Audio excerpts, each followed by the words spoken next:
السلام عليكم ورحمة الله وبركاته. ازيكم يا حبايبي ابطال بريب 2؟ وحشتوني كتير كتير، وان شاء الله النهارده يا حبايبي هناخد نوفمبر ريفيجن. فعايزك بقى ان شاء الله هنراجع مع بعض زي ما اتعودنا كل حاجة وبطريقة سهلة وبسيطة. فركز معايا يا حبيبي وما تنساش اللايك والشير والمتابعة، ويلا بينا نبدأ مراجعتنا مع بعض. خلي بالك انا هبدأ معاك بالجزء بتاع الجبرا. هنحاول ازاي نفتكر، او باكتر من طريقة نفتكر ازاي نعمل فاكتورايز بطريقه سهله وايزي، وهديك الخلاصه، وفي الاخر ان شاء الله باذن الله هتقدر تستفيد بكل حاجه النهارده في الفيديو بتاعنا. فركز معايا يا عزيزي وما تنساش بقى اللايك والشير والمتابعه، ويلا بينا نبدا نراجع مع بعض. تعالى كده نشوف اكسرسايز الاولاني ونشوف هنعمل ايه. بيقول لي factorize each of the following completely. factorize each of the following completely. اول حاجه قبل ما اعمل factorize او اي حاجه، لو جالي اكسبريشن زي اللي قدامي ده اعمل ايه؟ قال لك يا حبيبي عشان تعمل فاكتورايز ده دور على ان يكون في كومن فاكتور هنا. هل في حاجه مشتركه هنا؟ يقول يا مستر انا شايف ال 27 وال 9 الاثنين في تيبل 3. بدات بالنمبر، خدت بالك؟ ال 27 وال 9 الاثنين في تيبل 3. طيب في حاجه اكبر من كده؟ لو في يبقى كتر خيرك. ال 27 وال 9 الاثنين في تيبل 9. خلاص خد ال 9 كومن فاكتور بره. وبص على الاكسات، هنا في اكس باور 1 واكس باور 3. خد اصغر باور اللي هي الاكس باور 1. انا كده خدت ال 9 اكس كومن فاكتور، صح؟ اعمل هنا اوفر 9 اكس وهنا اوفر 9 اكس، واعمل ديفايد 27 ديفايد 9 ايكوال 3. اكس باور 3 ديفايد اكس باور 2. نزل الساين. 9 ديفايد 9 1 واكس ديفايد اكس 1. يبقى كده انا عملت فاكتورايز للاكسبريشن اللي قدامي ده. بص كده اللي بعد كده بيقول لي 8 اكس باور 2 ماينس 24. ازاي يا مستر اعمل فاكتورايز للاكسبريشن ده؟ قلت له يا حبيبي عشان تعمل اكسبريشن دور هل في هنا كومن فاكتور ولا لا. فوانا بدور كده معاك ببص لقيت ال 8 هنا موجوده هنا وهنا، فانا ممكن اخد ال 8 كومن فاكتور. خلاص خد ال 8 كومن فاكتور، خدتها. هل في اكسات؟ لا. خلاص اعمل هنا اوفر 8 مره وهنا اوفر 8 مره. لقيت راحت مع ال 8 ونزل الاكس باور 2. 24 ديفايدد 8 كام؟ 3. يبقى ده الانسر بتاعي. بص ايه الاكسبريشن الكبير ده يا مستر؟ يا عم لا، بسط الموضوع عليك يا باشا. شوف بص، ابدا بالنمبر. ابدا بالنمبر كده وشوف هتوصل لفين. فانا بفكر معاك يا حبيب قلبي، لقيت هنا في 7 ولقيت هنا في 21 وهنا في 28. الثلاثه في تيبل 7. 3 باي 7 21، 4 باي 7 28، 1 باي 7 ب 7. خلاص خد ال 7 كومن فاكتور. بص كده في ايه كتير هنا. خد اصغر باور كومون، اصغر باور اللي هو الايه باور 1.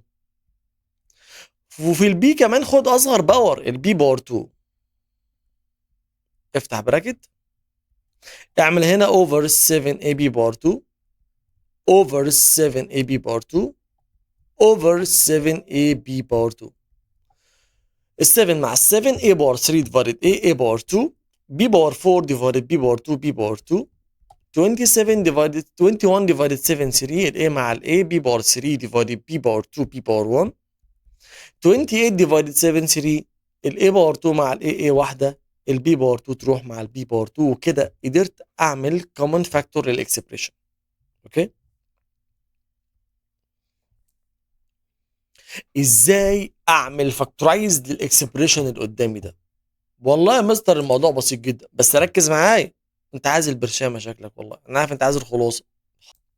بص بقى، امسك الكالكوليتر بتاعتك كده وشوف هنعمل ايه مع بعض. هنا بيقول لي اكس بار 2 بلس 13 اكس ماينس 30. ازاي اعمل فاكتورايز هنا؟ اخدت بالك ان هنا في اكس بار 2 صح؟ وهنا في 13 اكس وفي نيجاتيف 30. اعمل براكت وبراكت. اكس واكس الطبيعي تو نمبر اعمل لهم باي يدوني 30 ماينس يدوني 13.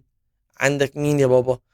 هتقول لي يا مستر في 2 باي 50، وعشان دي ماينس الكبير ياخد اللي في الميدل والتاني عكسه. انا مستر عايز اتعلم ازاي بالكالكليتر. يا عم ماشي، حاضر. مع انها بتضايقني والله، بس هعمل ايه طيب؟ اول حاجه يدوس مود 5 3. واشوف مين اللي جنب الاكس باور 2. والله يا مستر انا شايف فيش حاجه، في 1، حط 1 ايكوال. مين اللي جنب الاكس؟ 13، بوزيتيف 13، اكتب 13 ايكوال. مين اللي لوحده؟ النيجاتيف 30 ايكوال. ايكوال طلع لي كام؟ 2. طلع لي كام؟ نيجاتيف 15. 2 نيجاتيف 15. لا اعكس اشارتهم بقى يا حبيبي، اعكس الاشاره. يعني نيجاتيف 2 وبوزيتيف 15، بنعكس الساين بتاعتهم. تعال نشوف اللي بعد كده. اكس بار 2 ماينس 3 اكس ماينس 18 براكت وبراكت، اكس واكس. امسك البطيخه بتاعتي دي. مين اللي جنب الاكس بار 2؟ 1 ايكوال. مين الكوفيشنت اوف اكس؟ النيجاتيف 3 ايكوال. مين الرقم اللي لوحده خالص؟ نيجاتيف 18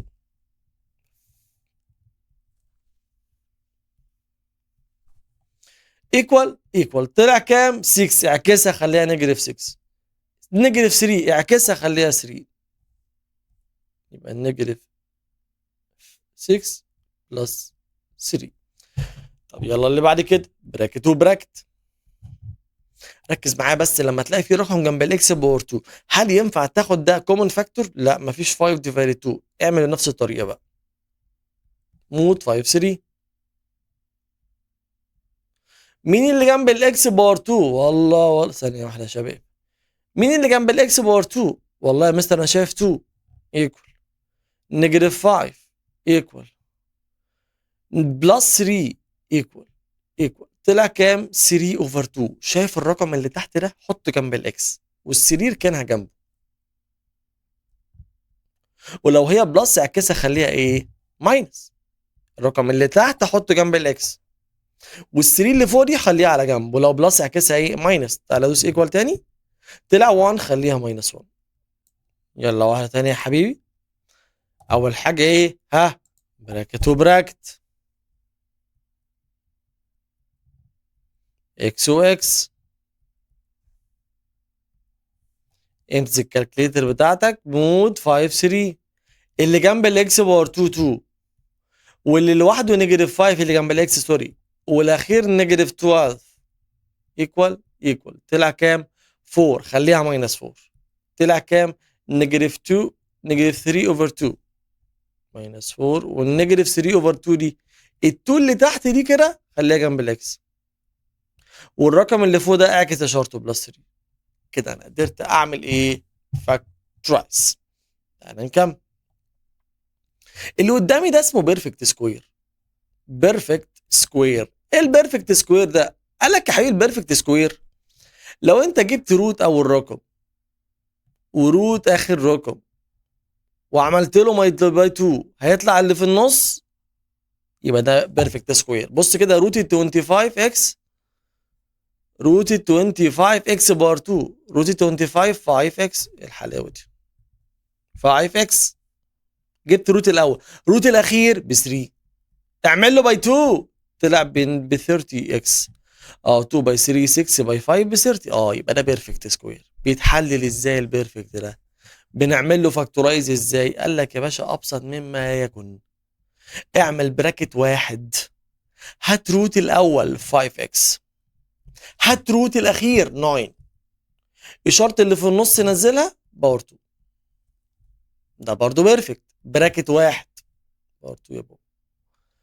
روت الاول روت ال 49 7، روت الاكس باور 2 اكس، روت ال 25 5 واي، نزل اشاره اللي في النص باور 2. كده انا عملت فاكتورايز للبيرفكت سكوير.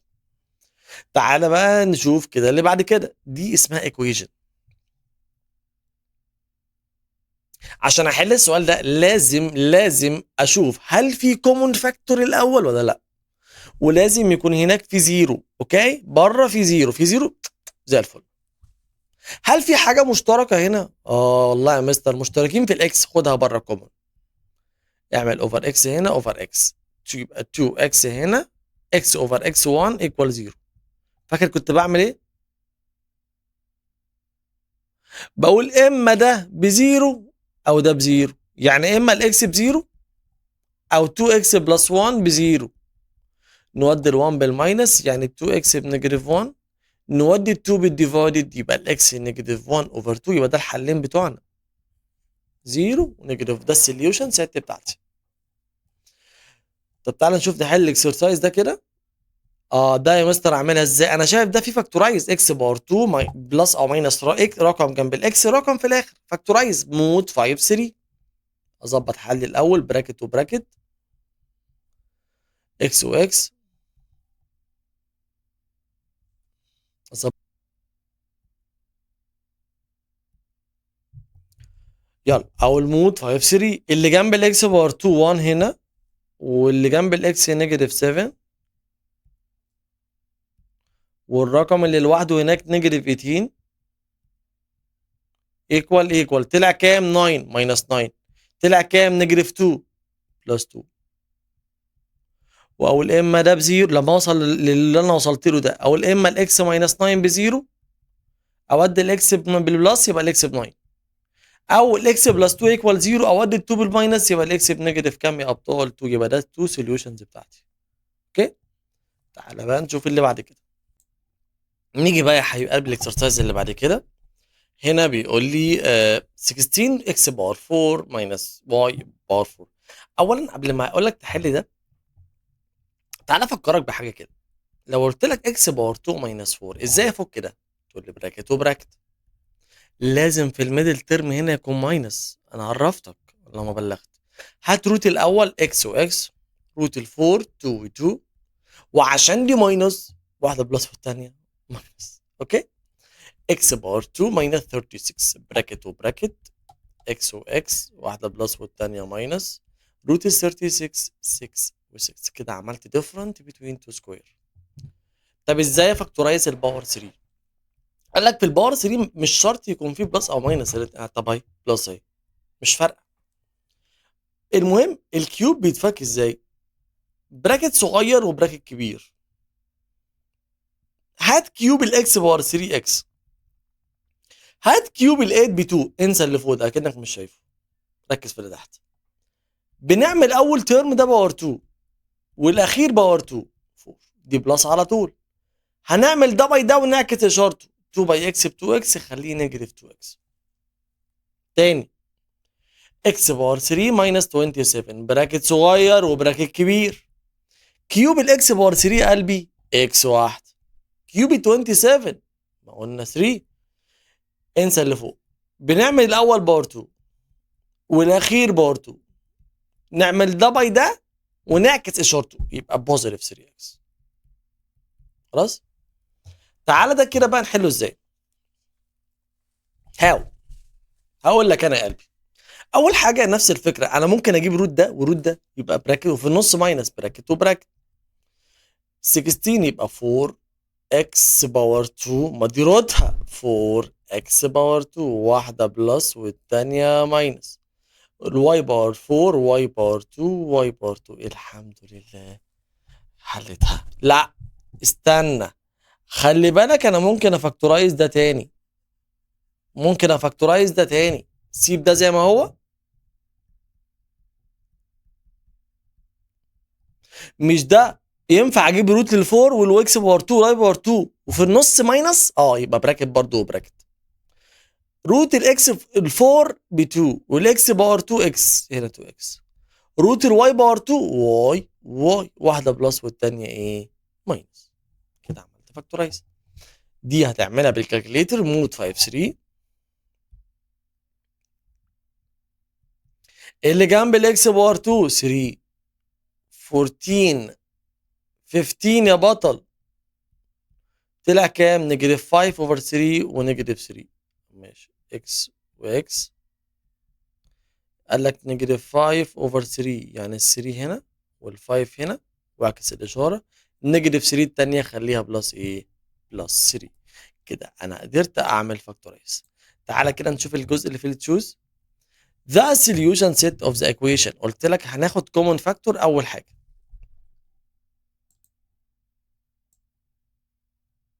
هناخد common factor. يلا تعالى بقى هنا، ايه المشترك هنا وهنا؟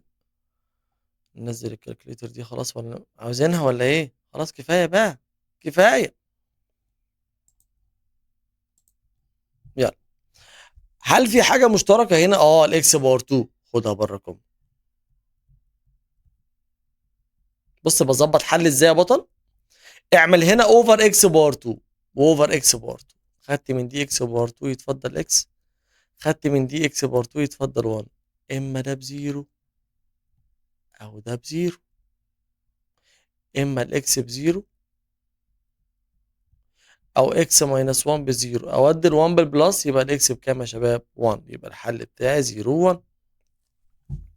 الاكس ماينس واي ب 5 والاكس بار 2 بلس اكس واي بلس واي بار 2 ب 7. عاوز دي افكها يا عم الاول.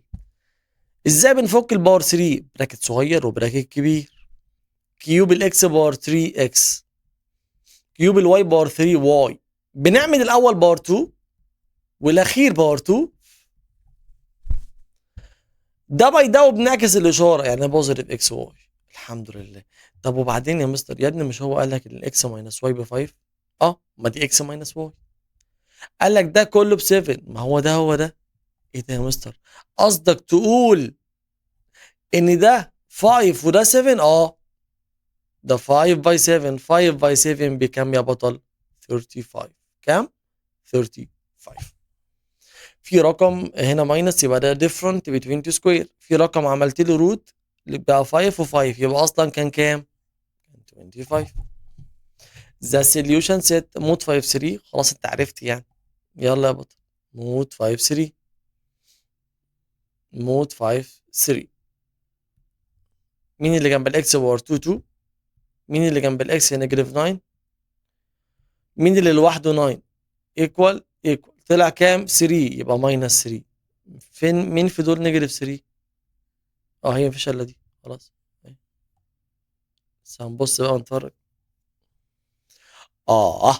البيرفكت سكوير. اعمل ستار على دي كده وخليك بطل كده وركز معايا. البيرفكت سكوير. البيرفكت سكوير لو المجهول بتاعي اللي انا مش عارفه، لو المجهول بتاعي اللي انا مش عارفه خالص ده في الميدل تيرم، قالك تعمل ايه؟ قول بوزيتيف اور نيجاتيف روت الاول في روت الاخير. بوزيتيف اور نيجاتيف 2 باي، سوري يا ولاد، روت الاول في روت الاخير. روت الاكس باور 2 اكس يبقى بوزيتيف اور نيجاتيف 2 باي اكس باي 60 في روت ال 64 8. يعني بوزيتيف اور نيجاتيف 2 باي 8 ب 16. هو ده مكان الايه. اوعى تنسى لا لو في الميدل اوعى تنسى مكان لو او البوزيشن بتاع الايه. لو في الميدل تير لازم تحط بوزيتيف اور نيجاتيف 2 باي روت الاول باي روت الاخير. 2 باي روت الاول باي روت الاخير. افتكر بقى عشان لما تلاقيها في الامتحان ما تعيطش. ماشي. تعالى بقى نشوف الجزء بتاع الجيومتري، وهنحل كتير قوي انا وانت جيومتري، بس انا عاوز ناس بقى ذكيه تجمع معايا. بيقول لي الاي بي كونجرانت للسي دي هو السي دي، فلما اعمل لهم ماينس بعض زيرو. انت بتهزر؟ حلو قوي. الاي بي ده اللي هو قصده الاوبوزيت للانجل سي، والبي سي الاوبوزيت للانجل ايه، الاي سي الاوبوزيت للانجل بي. عايز انجل سي، عاوز دي.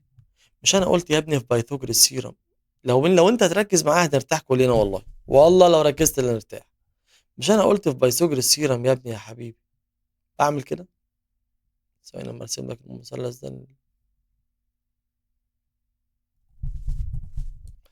انا قلت في بايثاغورس سيرم ده ايه يا قلبي؟ ها، قلت ان ده لو رايت انجل ده الهايبوتنس صح؟ ده الكبير. لو عايز الصغير الكبير باور 2 ماينس الصغير، لان هو كان عاوز الصغير صح؟ عشان هو عمل الكبير ماينس الصغير. الصغير ده اللي هو مين؟ الاكيوت. اوكي. ارومبس الاريا ب 60. الاريا بتاعت الرومبس هاف باي دي 1 باي دي 2. الدي ده بكام؟ ب 60. طب تعالى نشوف دي 1 ودي 2. هو الاريا ب 60. ذا لينس اوف دايجونال او 1 دايجونال ب 10. يبقى يا ترى الاذر بكام؟ دي 2 بكام؟ بص ايكويجن هاف ال 10 بكام؟ مش 5؟ 5 صح؟ ال 5 دي نوديها بالديفايدد. 60 ديفايدد 5 12. بس بسيطه. ترينجل اي بي سي كونجرانت للترينجل ال ام ان، يبقى انجل بي، قلت انجل اي قد انجل ال، وانجل بي قد ام، وسي قد مين؟ قد ان. تعالى بقى نشوف انجل ايه قد مين يا ابني. قال لك انجل ايه قد ال، طب بي بقى قد مين؟ اللي في النص قد مين؟ والله يا مستر بي قد انجل ام، الاتنين زي بعض صح؟ ام في الميدل فين هنا؟ الام في الاخر، مش انجل ام دي، لا مش انجل ام، هي دي، هي دي. تعال نكمل. بسم الله توكلنا على الله. ماشي. قال لك ترينجل اي بي سي كونجرانت للاكس واي زد، يعني زي بعض بالظبط ما فيش اي اختلاف. قال لك انجل ايه بلس البي ب 130، دول كده مع بعض ب 130، يبقى اكيد دول كده برضو مع بعض ب 130، وده تراينجل كله 180، يبقى زد بكام؟ مش انت عندك ده كله ب 180، اتنين منهم ب 130، يبقى التالتة بكام؟ 50. ريكتانجل ارسم عشان ترتاح وتريحنا، الله يرضى عنك. يعني انت لو رسمت انا هرتاح وانت هترتاح، كلنا هنرتاح.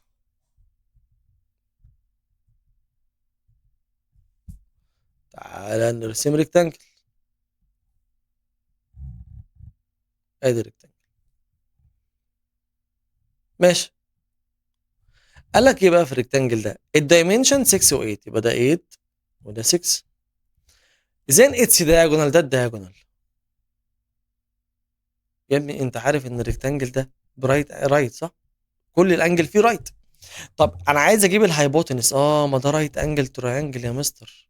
صحيح صحيح. ده كده رايت انجل تراينجل، مش كده يا حبايبي؟ مثلث رايت. المثلث الرايت ده، المثلث الرايت ده لو عندي اتنين وعايز اللي قدام الرايت اللي هو الهايبوتنس، هعمل ايه؟ روت 6 باور 2 بلس 8 باور 2، اقدر اجيب الهايبوتنس يطلع ب 10 سنتيمتر. ما هو ده الدايجونال. قال لك الاي بي كونجرانت للسي دي زي بعض بالظبط، فلما اعمل لهم ديفايد ببعض يدينا كام؟ يدينا 1. لايك لبعض. التراينجل اي بي سي كونجرانت للاي سي دي، اللي فوق ده زي اللي تحت ده.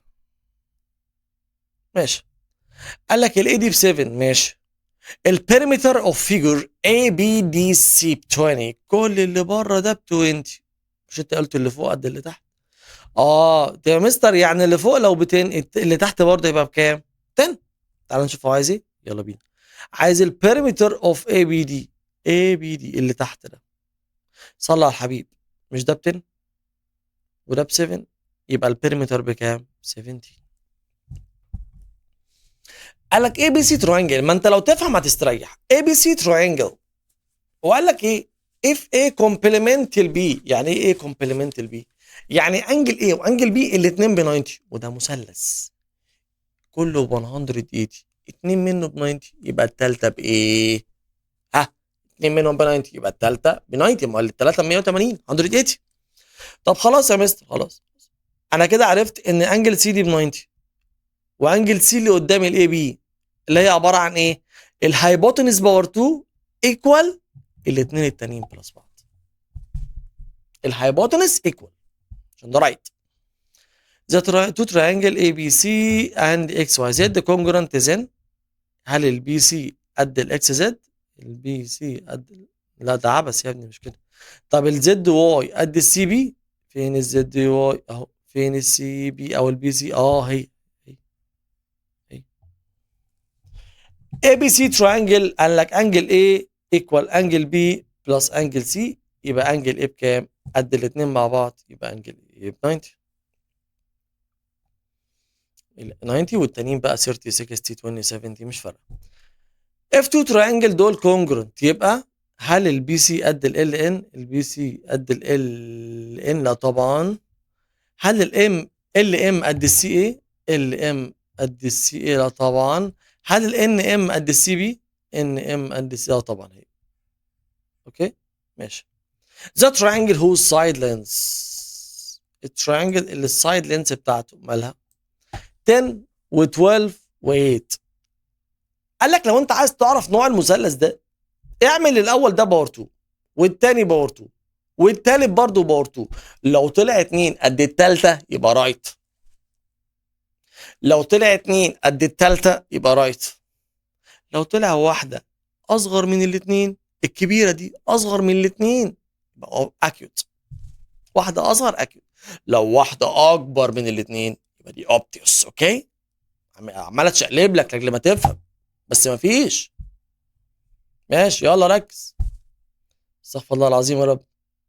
يلا، فأنا هعمل ده باور 2 ب 100، ده باور 2 144، ده باور 2 ب 64. هل لما اعمل بلس لاصغر اتنين ايه ده طلع اكبر من التالت، يعني التالت صغير، يا عيني عليك يا ابني، يعني اكيد صح.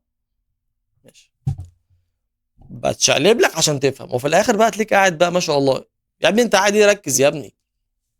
ماسك الموبايل قاعد بتتفرج، انت كأنك قاعد ومنشكح قوي. ركز يا ابني عشان الامتحان. يودونا في ده، الله يخرب بيك كده. ماشي، يلا. قالك اي بي سي تراينجل كونجرانت للاكس واي زد، الاثنين زي بعض بالظبط. انجل اكس بلس انجل زد ب 140، ده وده ب 140، يبقى انجل بي اللي قد انجل واي بكام؟ 40، ما كلهم 180.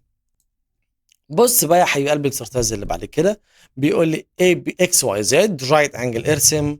ارسم ارسم عشان ما تتسوحش.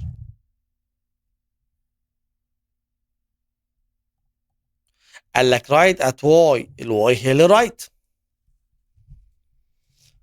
الاكس زد ب 25 والاكس واي ب 20. هو اللي قدام الرايت ده الكبير الهايبوتنس صح؟ هو عايز الصغير، يبقى روت الكبير باور 2 ماينس ال 20 باور 2 تطلع 15. عشان عايز الصغير. قال لك ان تراينجل اي بي سي، قال لك الاي بي باور 2 قد الاثنين التانيين وعليها 5. يا ده انت اكبر منهم كده. واحده اكبر من اتنين، يبقى ده مين؟ اوبتيوس اكبر من ال 90. مش كده ولا ايه يا حبيبي؟ لازم كده. ماشي، يلا نكمل. تعالى بقى الاسئله المهمه بقى، اسئله البروف. تعالى نستخدم السكيلز بتاعتنا، ومش عايزك تقلق نفسك وتقعد تتوتر في نفسك. انا عندي مثلثين، رايت. ابدا بالتراينجل اللي عندي فيه معلومات اكتر. يعني ده رايت وعندي فيه اتنين اهو، صح؟ عندي السايد ده والسايد ده، اعرف اجيب الهايبوتنس اه، فانا هبدا بده. لون يا عم ان شاء الله تعقب في الورقه، المهم تفهم يعني. افهم. يعني دي الرايت هبدا بده صح؟ ماشي. يلا، انا عايز اجيب الهايبوتنس عشان ده الكبير، فهقول بلس. ماشي، هقول له علشان سينس ان ميجر اوف انجل واي ايكوال 90، therefore الاكس زد باور 2 الهايبوتنس قد الاثنين التانيين اكس واي باور 2 بلس الزد واي باور 2. يعني الاكس زد بس من غير باور 2 ايكوال روت 7 باور 2 بلس 24 باور 2 تطلع بكام؟ 7 باور 2 بلس 24 اعتقد ب 25. تعال نبص كده. روت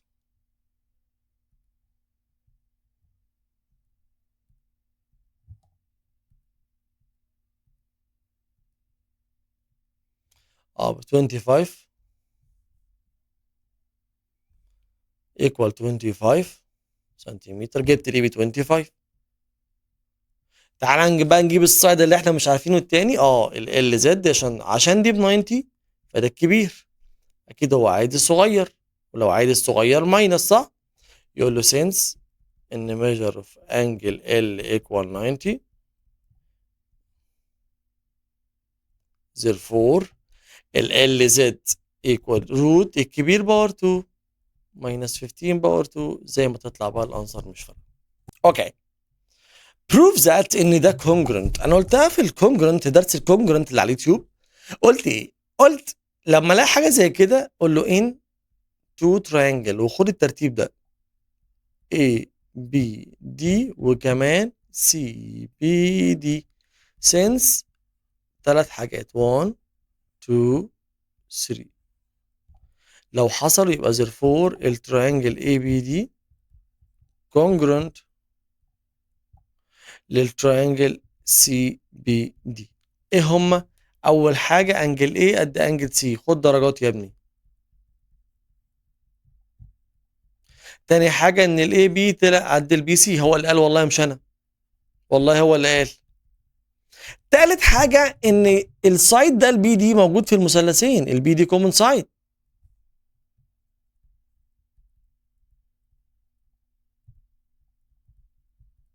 خلاص انا جبتها. طب اثبت لي ان الاي بي دي قد السي بي دي. خلاص انا قلت الاي بي دي قد السي بي دي، خلاص يبقى زيرفور انجل اي بي دي طلعت قد انجل سي بي دي. عايز السي دي، انا عندي البي سي 5 والاي دي ب 3، يبقى السي دي زيها 5، ما هو الاي دي قد السي دي، هو ده الاي دي قد السي دي ايكوال 3 سنتيمتر. يا ابني قلت لي يا ابني ما تقلنيش. ماشي تعال نشوف اللي بعد كده. م. انا عندي مثلثين، قلت نفس الفكره، ابدا بالمثلث اللي عندي فيه معلومتين. فانا هبدا بده. عايز تقول له بقى انت شاطر بقى وحطيت، تقول له انا هبدا في المثلث ان تريانجل اي بي دي. يا عم يبقى انت كده برنس وعالمي شاطر جدع. يلا يا حبيبي يلا نكمل. ان تريانجل اي بي دي، انت عاوز ايه؟ قال لك انا عاوز اجيب ده عشان دي ب 90. طب ماشي، هقول له علشان انجل اي دي بي ب 90، زيرفور الصغير ده يا عيني باور 2 قد الاتنين التانيين لا، الكبير ده اللي هو الهايبوتنس ماينس الصغير. يعني الاي دي ده يا عيني ايكوال روت 15 باور 2. يا ابني دي يا ابني ما تعمليش. 15 باور 2 ماينس 9 باور 2. يا سلام، شفت البراءة، براءة الأطفال. 15، أمسك الكالكليتر، روت 15 باور 2 ماينس 9 باور 2 طلعت بكام يا قلبي؟ طلعت بكام؟ ب 12. يبقى أنا جبت دي ب 12، وهكذا أجيب التالتة بقى. روت ده باور 2 ماينس ده باور 2 عشان أجيب التالتة. اقول له بقى سنس ان السي دي ايكوال روت الكبير باور 2. لا ده هنا مش ممكن كده، عايز اكتب دي يا جدعان. ده دي علامة الكحكة، دي علامة بكرة في الامتحان ان شاء الله، ربنا يستر. السي السي دي عبارة عن ايه؟ روت الكبير باور 2 ماينس 12 باور 2، اعتقد تطلع 5 سنتيمتر. نفس الفكرة، اشتغل على الترينجل اللي عندك فيه معلومتين، هسيب لك دي تحلها. اوكي تعال نخش على بعد كده. اثبت لي ان هم كونجرنت. الاسئله اعتقد بتتكرر. اوكي يلا. هقول له in two triangles اللي هو مديهم لي دول. مين دول بقى؟ x ال z وكمان y ال z. since 1 2 3 therefore لو حصلوا يبقى التريانجل x ال z يبقى كونجرنت للتريانجل y ال z. اول حاجه عندك ده قد ده صح؟ الزد اكس قد الزد واي، والزد ال كومون سايد، وعندك الواي ال قد ال واي، الاكس ال قد الاكس واي. يا سلام، اصل سايد سايد سايد ده، يبقى هم كونجرنت.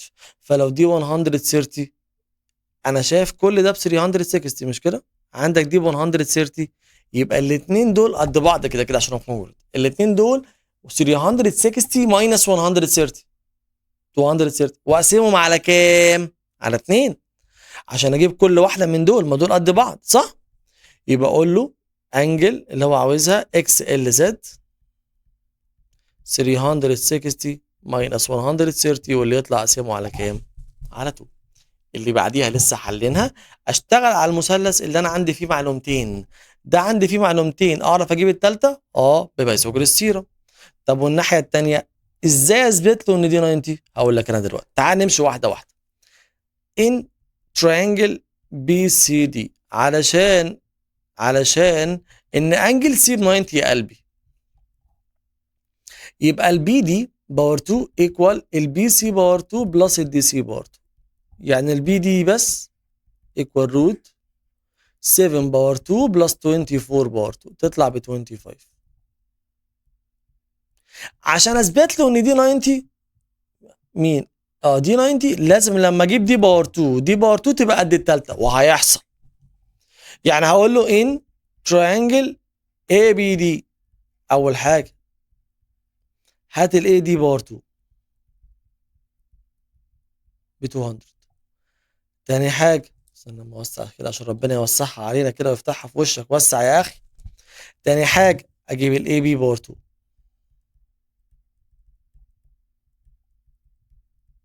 تالت حاجة اجيب ال 25 باور 2.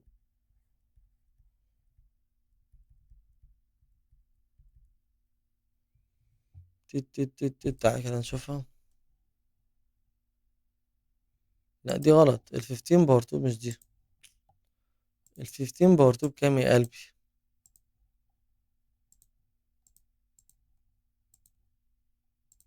هي 225. خلاص خلاص، دي 400.